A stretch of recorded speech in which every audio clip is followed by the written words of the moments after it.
चरणों में प्रणाम करता हूं।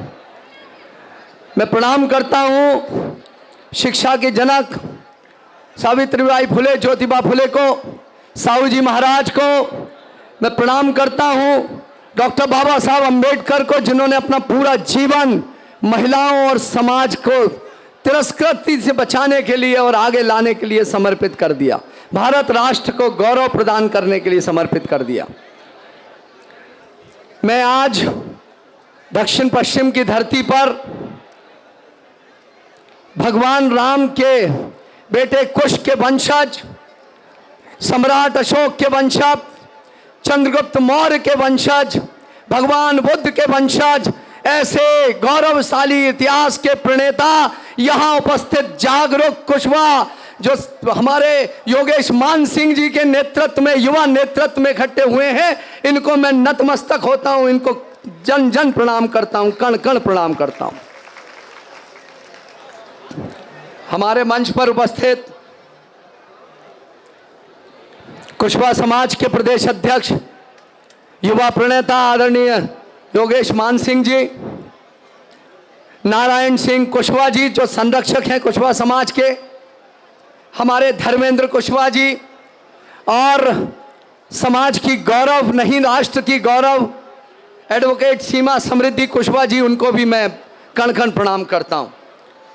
हमारे बीच में आदरणीय विधायक वैजनाथ कुशवाहा जी, हरिओम कुशवाहा जी जो मुरैना से आए हैं और मुझे हर पल एक विस्मृति से भरने वाले युवाओं के प्रणेता आदरणीय दामोदर यादव जी। और आप सभी ने सुना, मैं अपने छात्र जीवन के काल से जिनको देख रहा हूं अलख जगाते हुए समाज एकता के लिए, उन्मूलन के लिए और गरीबों शोषितों के लिए वो आवाज़ उठाते हुए एक दबंग आवाज़ आदरणीय सुनील बोरसे जी। मैं सभी को बहुत बहुत धन्यवाद देता हूं जो आप लोगों ने मुझे इतना सम्मान दिया कि आपके अपने बीच मुझे बुलाने का, मुझे बुलाकर मुझको सौभाग्य दिया। मैं बहुत बहुत धन्यवाद ज्ञापित करता हूं। मैं उस वंशज के सामने खड़ा हूं जिस वंश का गौरवशाली इतिहास रहा है। और मैं बड़ी एक विचित्र बात बताऊं, जिस समय देश आजादी को लड़ रहा था उस समय भी यह वंश एकता के सूत्र में बंधने को भी, मतलब आजादी के लिए भी अपनी योगदान दे रहा था और हमारे समाज में पृथक पृथक जो भटक गए उनको एक करने के लिए भी कार्य कर रहा था। हमारे देश के जितने गौरवशाली राजा हुए, जिनको हम आज विदेश में आज कहते हैं, बोले भारतवर्ष सम्राट अशोक की धरती है, भारतवर्ष चंद्रगुप्त मौर्य की धरती है, भारतवर्ष भगवान बुद्ध गौतम बुद्ध की धरती है, और राजा राम जिसे इसने देश ने प्रतीकात्मक रूप में पूरे विश्व में स्वीकार किया, उसके वंशज कुछ, उनके बेटे कुछ के वंशज होने के बाद हमको ये विचार करना पड़ेगा कि हमारी स्थिति क्या है। बहुत अच्छी बात कही और मैं बहुत साधुवाद देता हूं उस युवा धड़कन को, योगेश मान सिंह को। आप में और योगेश में कोई फर्क नहीं है, लेकिन एक बात याद रखना, एक बूंद ऐसी पैदा होती है जो पूरे सागर को सागर बना देती है, वो बूंद का नाम योगेश मान सिंह। क्योंकि वो एक बूंद जब गिरती है गंगा सागर में, तब बूंद बूंद करके गंगा बनती है। मैं खुले दिल से कहूंगा वो बूंद को योगेश मान सिंह है, वो बूंद यहाँ दामोदर यादव हैं, सुनील बोरसे हैं, बैजनाथ जी हैं, ये बूंद बूंद करके जो है गंगा बनेगी। मैं एक बात और कहना चाहता हूं, आपके हमारे समाज से हमारे जो नौजवान साथी निकल रहे, मैं शिक्षा के जगत से जुड़ा हूं, मैं देखता हूं जब टॉपर्स की लिस्ट देखता हूं उसमें हमारे समाज के लोगों का नाम होता है, उसमें माली समाज के नाम होता है, साक्य समाज का नाम होता है, सैनी समाज का नाम होता है, कुरिय समाज का नाम होता है, मराव समाज का नाम होता है। ये बड़ी बात है।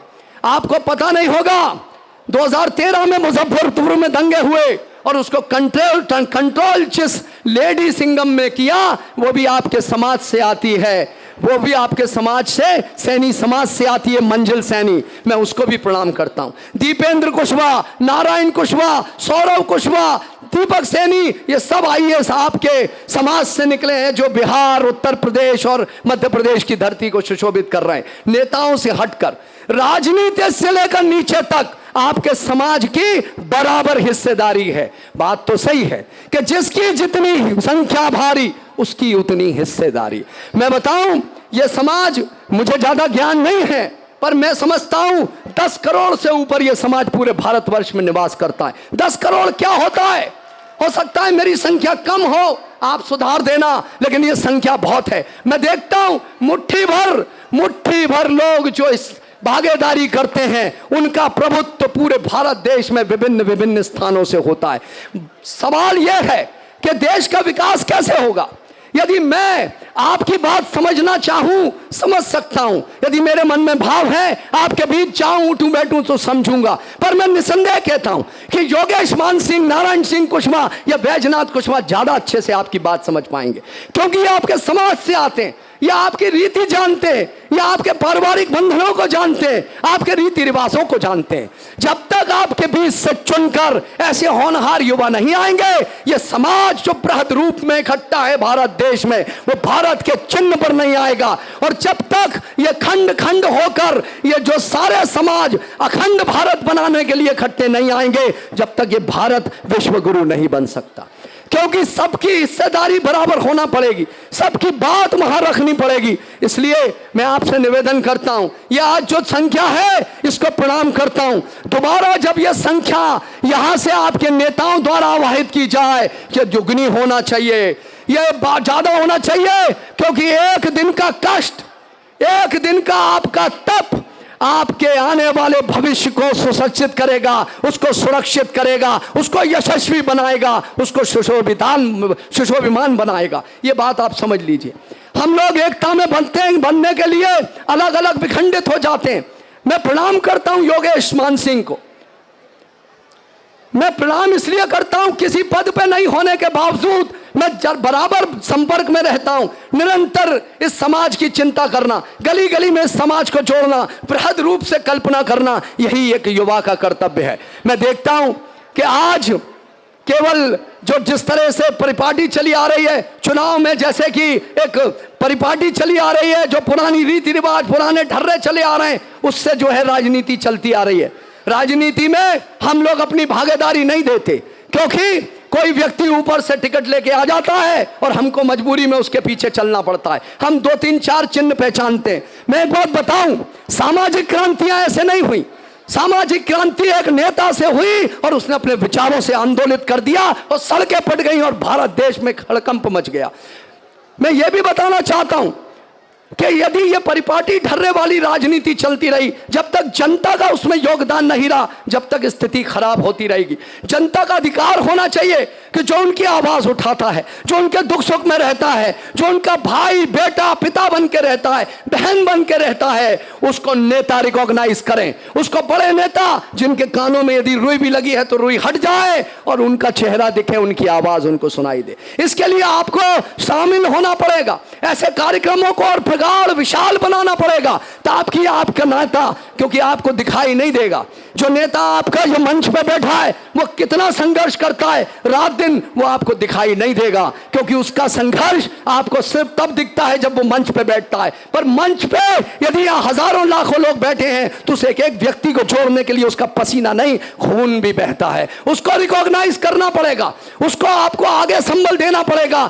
तब जाके जहां खड़े होते हो, पान की दुकान पे, चाय की दुकान पे, स्टेशन में, रेलवे स्टेशन में, ट्रेन में, बस में, बात करो अपने नेता के बारे में। बताओ कि हमारा नेता ऐसा है, दिन भर संघर्ष करता है। वो बात ऊर्जा है, वो ऊर्जा आगे बढ़ेगी, ऊर्जा नष्ट नहीं होती और उन नेताओं तक पहुंचेगी जिनकी तरफ हम देख रहे हैं राष्ट्र का निर्माण करने के लिए और प्रदेश का निर्माण करने के लिए। तब आपका नेता, तब आपका भाई उनकी जमात में शामिल होगा और तब आपके लिए योजनाओं को क्रियान्वयन करेगा। बस इतना ही कह के मैं अपना वो भाषण खत्म करता हूं। आपने मुझे बोलने का मौका दिया, मैं आपको प्रणाम करता हूं, धन्यवाद देता हूं। सौभाग्यशाली हूं, मेरी जो है वो बिसात नहीं है, पर आपने सम्मान दिया। मैं पुनः आप सभी को प्रणाम करते हुए, बहुत बहुत धन्यवाद ज्ञापित करते हुए, बोलो भारत माता की, भारत माता की, भगवान भगवान बुद्ध की, भगवान बुद्ध की,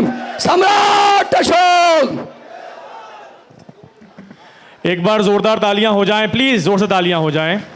अच्छा, हमारे बीच जो बच्चा भी आया था कवि अनुज, है ना, उसका एक YouTube चैनल भी है, कवि अनुज अंगार। तो उसकी रिक्वेस्ट है कि आप सब लोग यहाँ से फ्री होने के बाद वो चैनल को खोलें।